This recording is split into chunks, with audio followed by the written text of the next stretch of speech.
అధ్యాయం 8. విద్య ద్వారా పిల్లల ఉల్లాసాన్ని పెంపొందించడం.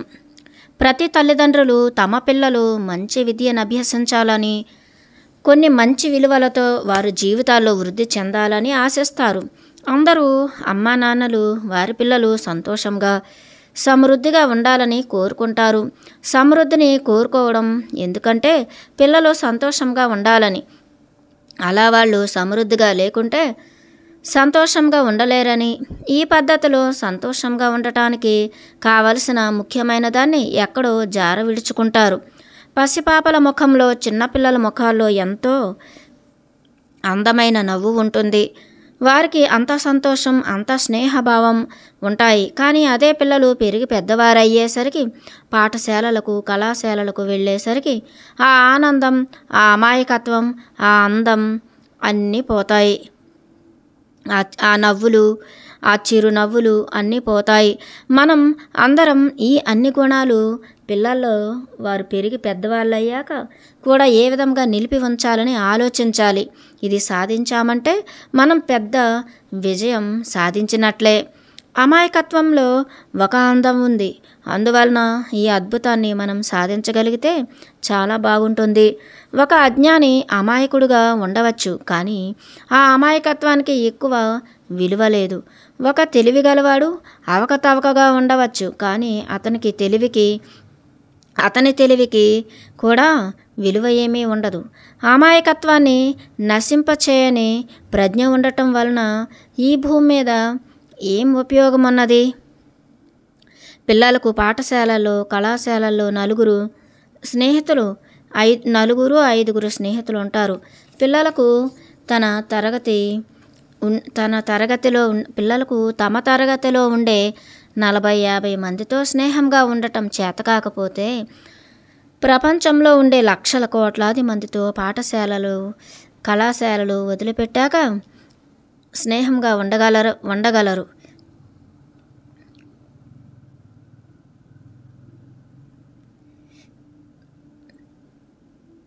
ప్రపంచంలో ఉండే లక్షల కోట్లాది మందితో పాఠశాలలు, కళాశాలలు వదిలిపెట్టాక ఎలా స్నేహంగా ఉండగలరు? ఈ స్వార్థపూరితమైన విద్యార్జనలో ఎక్కడో స్నేహం చేయడం అనే ప్రాథమిక తత్వం మరుగున పడిపోయింది. విజయానికి గుర్తు నవ్వు, స్నేహం, కరుణ, ఒకరికొకరు సేవ చేసుకోవడం, సహకారం ఇచ్చుకోవడం, ఇష్టపడడం. ఒక అణువు యొక్క నిర్మాణం, మానవుని మెదడు నిర్మాణం చూస్తే ఒకే రకంగా ఉండటం గమనించి విచిత్రం అనుకుంటాము. ప్రోటాన్లు, న్యూట్రాన్లు కేంద్రంలో న్యూక్లియస్లో ఉంటాయి. నకారాత్మకతో కూడిన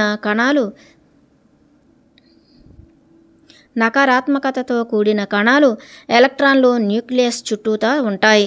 మానవుని విషయంలో కూడా అలాగే ఉంటుంది. నకారాత్మకత చెడు ఉపరితలం మీద ఉంటుంది. అంతఃకరణలో అట్టడుగున ప్రతి మనిషి సకారాత్మకతతో రుజుభావాలు కలవారే. మంచితనం కొరకు మనం చేయవలసిందంటూ ఏమీ లేదు. అక్కడ ఇప్పటికే ఉన్నదాన్ని వృద్ధి చేయడమే. యువతకు కొన్ని కార్యక్రమాలు వారు ఉల్లాసంగా, ఉత్సాహంగా ఉండడానికి ఏర్పరచాలి. పాఠశాలల్లో, కళాశాలల్లో తుపాకులు మోగుతున్నాయని వినడం చాలా బాధాకరంగా ఉంటుంది. కొన్ని దశాబ్దాల క్రితం ఇటువంటివి కనీసం వినలేదు కూడా. విద్య పట్ల కొంత గౌరవం, కీర్తి, హోదా ఆపాదించబడ్డాయి. గత కొన్నేళ్లుగా అవన్నీ మరుగున పడ్డాయి. ఆ విలువలను పునరుద్ధరించవలసిన సమయం ఆసన్నమైంది. మనకు విశాలమైన దృక్పథాన్ని, నులివెచ్చటి గుండెను సత్ఫలితంగా ఇచ్చే విద్యా విధానం కావాలి. నిజమైన విద్యావంతుడు చదువుకోని వారిని ఎప్పుడూ తక్కువగా చూడడు. వారు అందరితో దయతో, స్నేహంతో తానేమీ ప్రముఖుణ్ణి కాననే విధంగా మసులుకుంటారు.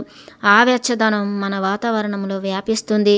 అదే మనం తప్పక సంపాదించి పోషించవలసినది. ఒక మతాన్ని అవలంబిస్తే స్వర్గం చేరుకుంటామని ప్రజలు విశ్వసిస్తారు. అలా కాని వారు నరకానికి వెళ్తారనుకుంటారు.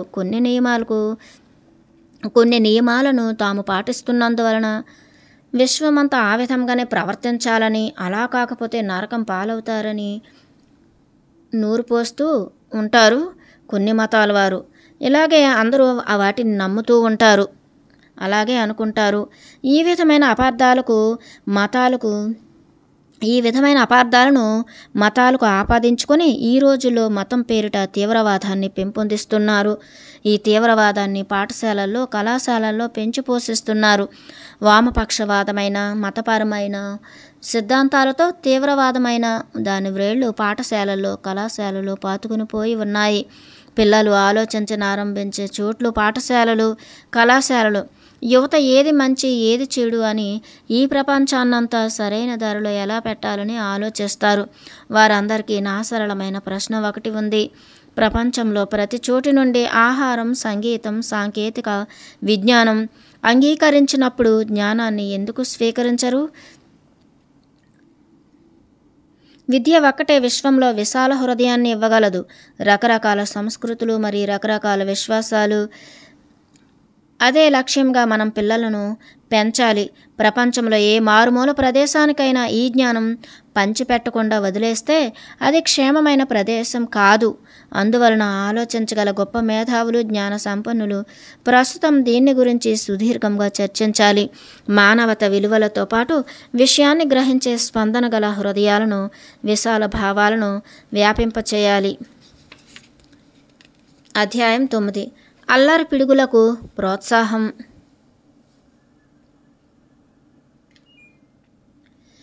విద్యార్థులు అల్లరిగా ఉండాలని నేను ఆకాంక్షిస్తాను. అల్లరి అనుకోగానే మీకు నవ్వు రావాలి. నవ్వడం మర్చిపోకూడదు. ఏమైనా జరగని ప్రతిరోజు తప్పకుండా మీరు నవ్వాలి. మీ నవ్వును బట్టి మీరు జీవితంలో ఎంతవరకు గెలిచారని అంచనా వేయవచ్చు. అంతా చక్కగా నడుస్తున్నప్పుడు నవ్వడం చాలా తేలిక. అంతా చక్కగా నడుస్తున్నప్పుడు నవ్వడం చాలా తేలిక. కలిసి రానప్పుడు, కష్టంగా ఉన్నప్పుడు మీరు నవ్వేయగలుగుతున్నారా? విద్య అనేది మిమ్మల్ని సుస్థిరంగా, చలాకీగా ఉంచుతుంది. అది మిమ్మల్ని కష్ట సమయంలో కూడా చిరునవ్వుతో నింపుతుంది. మీరు కడగండ్లలో ఉన్న మీలో స్నేహభావం ఉండేలా కనబరుస్తుంది. మీరు విద్యావంతులైతే చిరునవ్వు మీ నేస్తం. మీతో స్నేహితం ఎప్పుడు ముడివేసుకుని ఉంటుంది. చిరునవ్వు మీ నేస్తం. మీతో స్నేహితం ఎప్పుడూ ముడివేసుకుని ఉంటుంది. మీకు ఎక్కువ స్నేహితులు లేరంటే అవతలి వారు మీ గురించి ఏ అభిప్రాయం కలిగి ఉన్నారో అనే ఆలోచనలో మీరున్నారని అర్థం. మీరు అందరికీ వారికి కావాల్సింది అనడానికి, ఆలోచించడానికి స్వేచ్ఛనివ్వాలి. భారతదేశ రాజ్యాంగం అందరికీ భావ వ్యక్తీకరణ హక్కుని ఇచ్చింది. ఇతరులు మన గురించి ఏమనుకుంటున్నారని మీరు బాధపడకూడదు. ఇతరులు మేటలు నొక్కగానే బాధపడే స్థితి నుండి విముక్తులై స్వేచ్ఛను అనుభవించాలి. మీరు ఇతరులు మిమ్మల్ని అవమానించలేనంత ఉన్నతమైన వ్యక్తిత్వం గలవారై మెలగాలి. ఇతరులు మిమ్మల్ని విమర్శించినా లెక్క చేయనట్టి ఔన్నత్యం, పటిష్టత, మానసిక దృఢత్వం గలవారుగా రూపొందాలి. చాలామంది విద్యార్థులకు ఏకాగ్రత లోపించే సమస్య ఉంటుంది. 10-15 నిమిషాలు పాఠం విన్న తర్వాత వారికి దాని పట్ల విముఖత్వం కలుగుతుందని, అనన్యమైన దాని మీదకు వారి మనసు పోతుందని అర్థం. ఈ ఏకాగ్రత, జ్ఞాపకశక్తి సమస్య యువతను చాలా వరకు పీడిస్తున్నది. దీని నుండి బయటపడడానికి వారు కొన్ని కార్యాచరణలు చేయవలసి ఉంది. ఉపాధ్యాయులతో మీకు పరస్పరం సత్సంబంధాలు ఉండాలి. మిమ్మల్ని ఇబ్బంది పెట్టేది ఏదైనా ఉంటే దాన్ని మీరు మీ ఉపాధ్యాయులతో పంచుకోగలగాలి. ఇలా చేయడానికి మీకు గట్టి నమ్మకం ఉండాలి.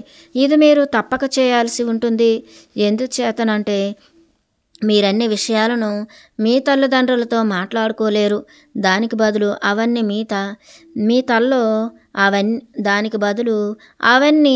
మీ తల్లో ఉంచేసుకుని ఒత్తిడి పెంచుకుంటారు. మరో మార్గంగా మీ ఉపాధ్యాయులపై నమ్మకం ఉంచి వారితో మీ వ్యాధులను మొరపెట్టుకుని సలహా తీసుకోవడం. మీకు సహాయం చేయడానికి ఇష్టపడే ఉపాధ్యాయులున్నారా? ఇటువంటి పరిస్థితుల్లో మీరు ముందంజ వేయాలి, చొరవ చూపించాలి. చాలా పాఠశాలల్లో, కళాశాలలో విద్యార్థులు విచారంగా మునిగి కోప్పడి విసుగెత్తిపోతారు. వారికి వారి ఉపాధ్యాయులతో మంచి అనుబంధం ఉంటే అది సహాయకారి అవుతుంది. వారి ఆందోళనలు తొలగి ఒక రకమైన ఓదార్పు దొరుకుతుంది. హుషారుగా తయారై వెంటనే తమాషాల్లో పడతారు. వారి జీవితాలు తిరిగి తేలిక పడతాయి. విద్యార్థులందరికీ ఏదో విధంగా దిశానిర్దేశాన్ని చర్చించవలసి వస్తుంది. ఉపాధ్యాయులు ఆ విధంగా వారికి సహాయపడతారు. చాలామంది ఉపాధ్యాయులు విద్యార్థులకు మంచి చేయడానికి ఇష్టపడతారు. కానీ ఈ విషయంలో విద్యార్థులు చొరవ తీసుకుని వారి వద్దకు చేరాలి. మొహమాటాలు లేని ప్రజ్ఞా పాఠవాలను లక్ష్యంగా పెట్టుకొని గందరగోళం లేని మనస్సుతో మీరు ముందడుగు వేయాలి. అప్పుడు మీ చదువులు అప్రయత్నంగా తేలిగ్గా ముందుకు సాగుతాయి. మీ మనస్సు గజిబిజిగా తయారయ్యి మీ బుద్ధి అగమ్యగోచరంగా అయినప్పుడు మీరు చదువుకున్న దానిలో కొంచెం కూడా మీరు జ్ఞాపకం ఉంచుకోలేరు. దీన్నంతటినీ కలిపి చూద్దాం. 1. మీరు రోజు ఒక క్రొత్త స్నేహం చేయాలి. మీరు రోజు ఒక క్రొత్త వారితో స్నేహం చేయాలి. 2. మీకు సమస్యలున్నా తరచూ మీరు నవ్వాలి. మీరేమీ యంత్రాలు కారు. మిమ్మల్ని ఎవరైనా అవమానించినప్పుడల్లా వారు అలా చేయమని చెప్పినట్లుగా మీరు కోప్పడాల్సింది లేదు. మీపై విసిరిన నకారాత్మక విమర్శను మీరు స్వీకరించవచ్చు లేక తిరస్కరించవచ్చు. అది మీ ఎంపిక. 3.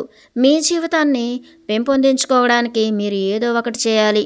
4. మీ ఉపాధ్యాయులతో మీరు పరస్పర స్నేహ బాంధవ్యాలు పెంచుకొని మీ ఆలోచనలను, భావాలను వారితో పంచుకోవాలి. అధ్యాయం 10. ఉపాధ్యాయులతో సంభాషణ. మీకందరికీ సౌకర్యంగా ఉందా? మీరు సంతోషంగా ఉన్నారా? ఇది ముఖ్యమైనది. మీరు సంతోషంగా ఉండాలి. ఇటువంటి పరిస్థితుల్లో అనేది కాదు విషయం. మీ మనస్సును మీరు సంతోషంగా ఉంచుకోవాలి. ఆధ్యాత్మికతకు ఇది మొదటి మెట్టు. మనసును ఆనందంగా ఉంచడం. మనం చేసే పనిని మనం గౌరవించాలి. మీరందరూ ఉపాధ్యాయుల కంటే మరొకరిని ఎవరూ ఎక్కువగా గౌరవించరు. మీరేమంటారు? నేను ఇంజనీరునైతే బాగుండేది అని మీలో చాలామంది అనుకుంటూ ఉండవచ్చు. ఇలా ఉంది కదా మీ మస్తిష్కంలో. ఎంతమంది ఈ విధంగా అనుకుంటున్నారు? ఈ కొరత ఉన్నవారందరూ చేతులు పైకెత్తండి. నేను డాక్టర్నో ఇంజనీర్నో అయి ఉంటే బాగుండేది. మరోటేదైనా ఉద్యోగం దొరికి ఉంటే బాగుండేది. వేరే ఏ ఉద్యోగం దొరక్క నేను ఉపాధ్యాయ వృత్తి తీసుకున్నాను. ఇలా మీలో ఎంతమంది భావిస్తున్నారు? మరోసారి చూడాలి నేను. చేతులు ఎత్తండి. చాలామంది బాగా సంపాదన గల ఇతర ఉద్యోగాలేవి దొరకపరుచుకోలేని వారు ఉపాధ్యాయులు అవుతారనుకుంటారు. సాధారణంగా ఉపాధ్యాయులు కూడా ఇదే అనుకుంటారు. అన్ని ఉద్యోగాలను ఒక్కసారి పర్యవేక్షిద్దాం. ఒక ఇంజనీర్ ఏం చేస్తారు? సరే, అతనికో ఆమెకో 5 ఏళ్ళు చదివాక ఒక డిగ్రీ లభించింది. వారేం చేస్తారు? ఒక ఫ్యాక్టరీకి ఉదయం 8 గంటలకల్లా వెళ్తారు. అంటే 7ంటికి వారు తయారై 8 గంటలకు అక్కడకు చేరాలి. రాత్రి 8 గంటలకు ఇంటికి తిరిగి వస్తారు. ఈ విధంగా వారంలో 6 రోజులు చాకరీ చేయాలి. అవునా కాదా? యంత్రాలతో పనిచేయడం. ఆ చాకరీతో వారు యాంత్రికంగా తయారవుతారు. 20 ఏళ్ల తర్వాత వారిని చూస్తే యంత్రాలకి వారికి మధ్య ఏ వ్యత్యాసమూ ఉండదు. యంత్రం వలె వారు సమాధానం చెప్తారు. మీటను నొక్కితే యంత్రం పనిచేస్తుంది. అదేవిధంగా వీరిని ఎగుడు దిగుడు మాటలంటే వీరు కోప్పడతారు. 4 మంచి మాటలంటే నవ్వేస్తారు. యంత్రాల్లాగా బ్రతుకుతారు. అవును కదా? పోతే డాక్టర్ల వంక చూద్దాం. వైద్య వృత్తి చాలా మంచిదని అందరికీ డాక్టర్లా అవ్వాలని ఉంటుంది. ఏముంది అంత గొప్ప డాక్టర్ వృత్తిలో?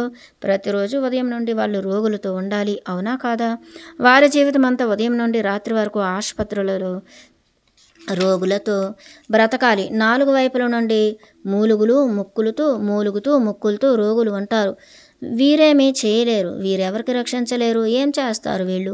ఉరామరిగా మనసులో అంచనా వేసి అన్నింటినీ సరిపడేలా విస్తారమైన విధంగా మందులిస్తారు. రోగ నిర్ధారణ గురించి డాక్టర్లకు ఉన్నవారికే తెలియదు. రోగ నిర్ధారణ గురించి డాక్టర్లుగా ఉన్నవారికే తెలియదు. అది ఇది చేసి మందులు ఇస్తారు. రోగికి మంచి కర్మలుంటే వాడు బాగుపడతాడు. డాక్టర్లు సెలవులకు వెళ్ళలేరు.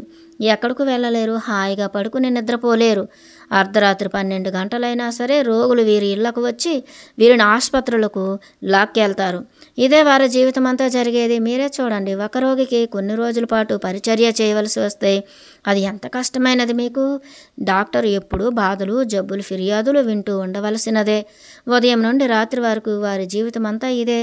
ఇదే నా జీవితం అనవలసిన తీరు. ఇదేనా జీవించవలసిన తీరు? ప్రతిదాన్ని ఇదే రీతిలో పరిశీలించండి.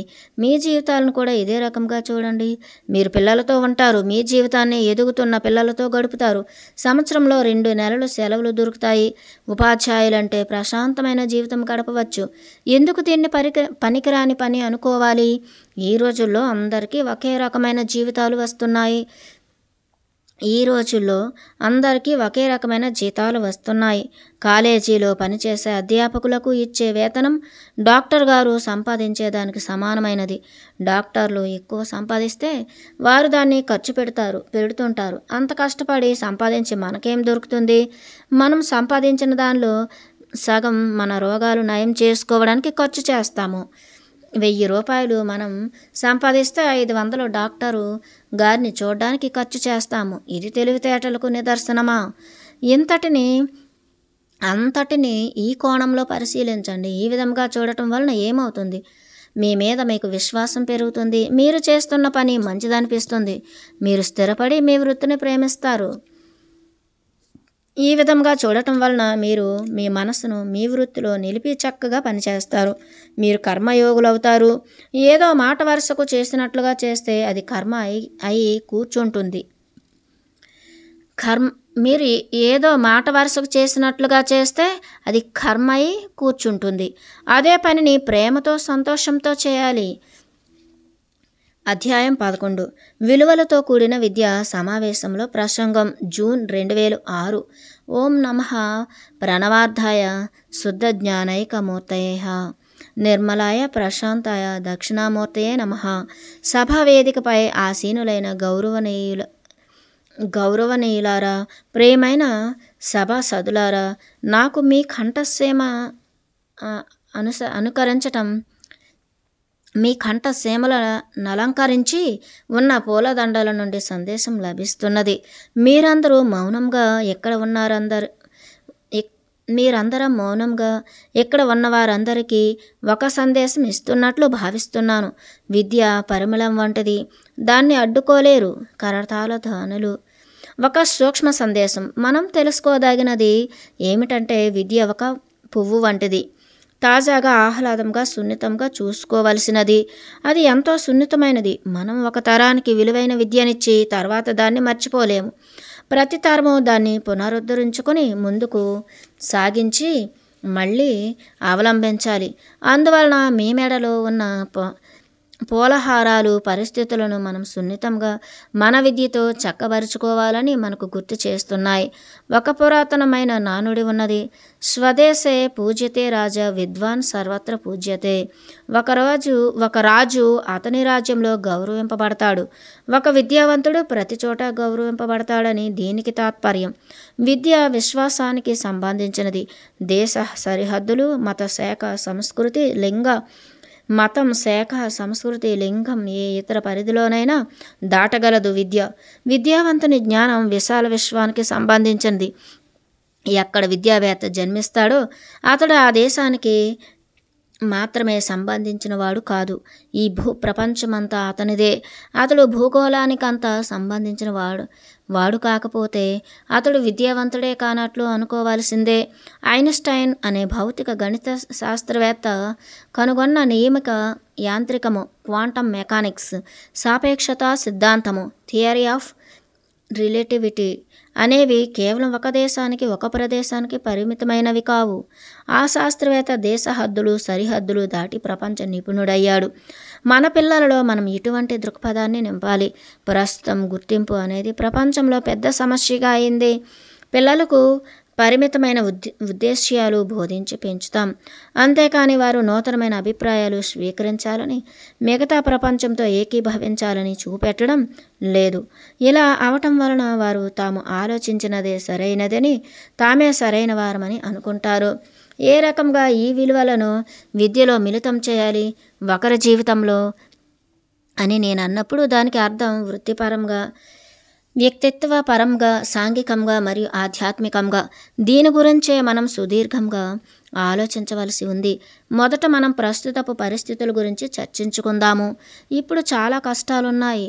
విద్య అంటే పనికిరాని సమాచారాలన్నీ పిల్లల తలల్లోకి దూర్చడం కాదు, వారిని చక్కటి పౌరులుగా ఈ భూగోళానికి అందించడం. ఈ మధ్య జరిగిన పరిశోధనలలో పిల్లలు చాలా నవ్వుతారని, కనీసం 400 సార్లు రోజులు నవ్వుతారని తేలింది. యుక్త వయస్కులు అయ్యాక కేవలం 17 సార్లు నవ్వుతారట.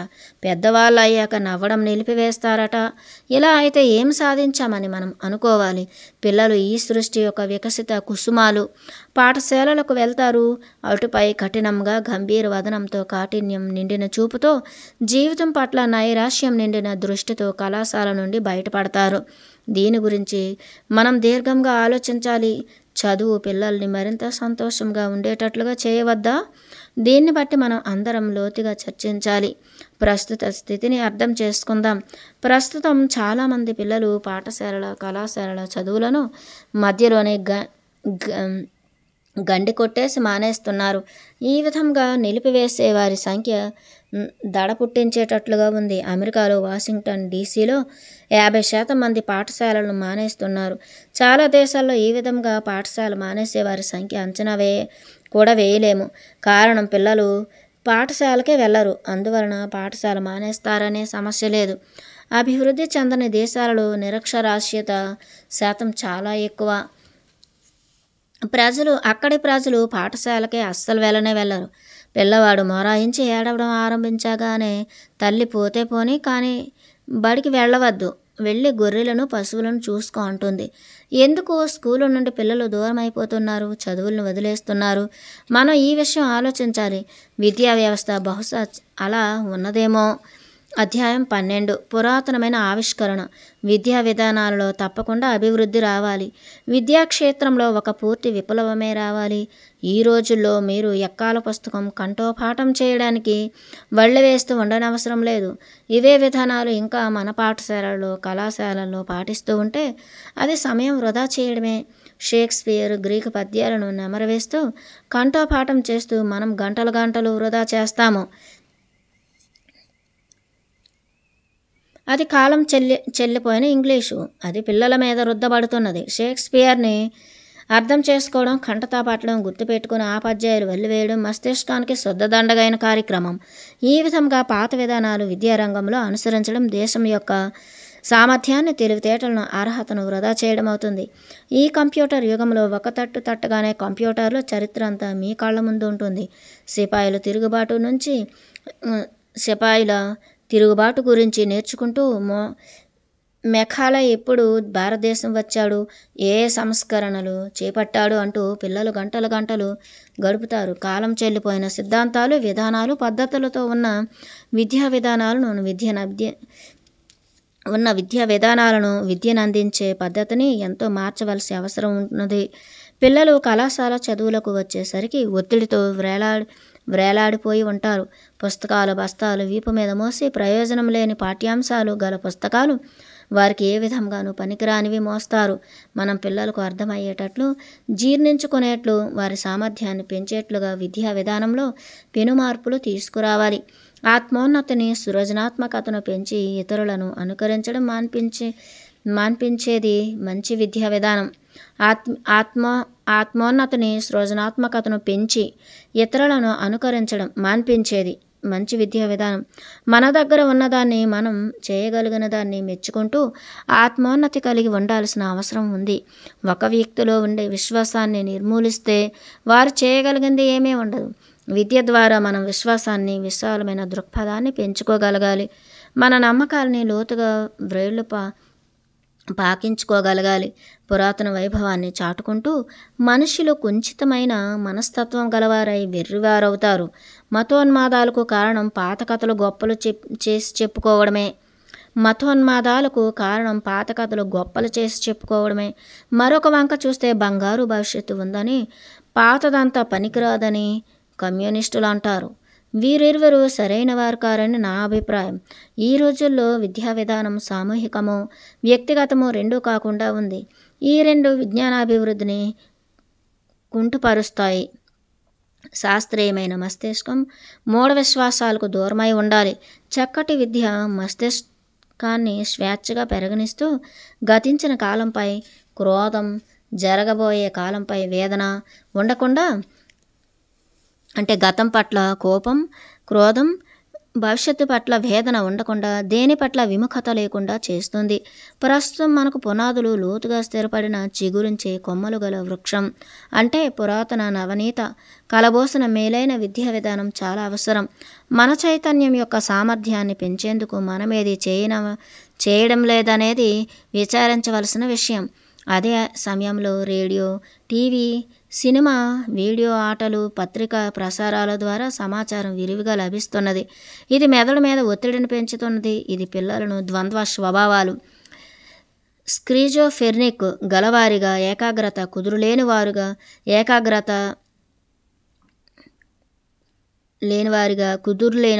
చేస్తున్నది. వారి మెదడు ఇంతింత సమాచారాన్ని జీర్ణించుకొని తిరిగి దాన్ని ప్రసారం చేయలేకపోతున్నది. అనవసరమైన దాన్ని తీసివేసినట్లుగా విద్యా బోధన పద్ధతులలో మార్పులు రావాలి. పిల్లల వ్యక్తిత్వాలు వికసించేటట్లుగా విద్యా బోధనలో సృజనాత్మకమైన ఆటలు, అవధానం, ధ్యానం, ప్రాణాయామం వంటి పురాతన రీతులు మంచి మేలు చేస్తాయి. నాట్యం, సంగీతం తప్పక నేర్పాలి. సేవ విద్యలో ఒక ముఖ్య భాగం వహించాలి. ఎక్కడికైనా వెళ్ళి ఏ విధమైన సేవనైనా చేయాలి. అది మంచి విద్య. అన్ని కోణాలలో మానవ జీవితం దృష్టిలో ఉంచుకొని మనం అతి చిన్న వయసు నుండి శిక్షణ ప్రారంభించగలము. పూర్వపు విధానాలను నవీనంగా, ప్రయోగాత్మకంగా మిళితం చేయడం వలన పరిష్కారం చూపగలము.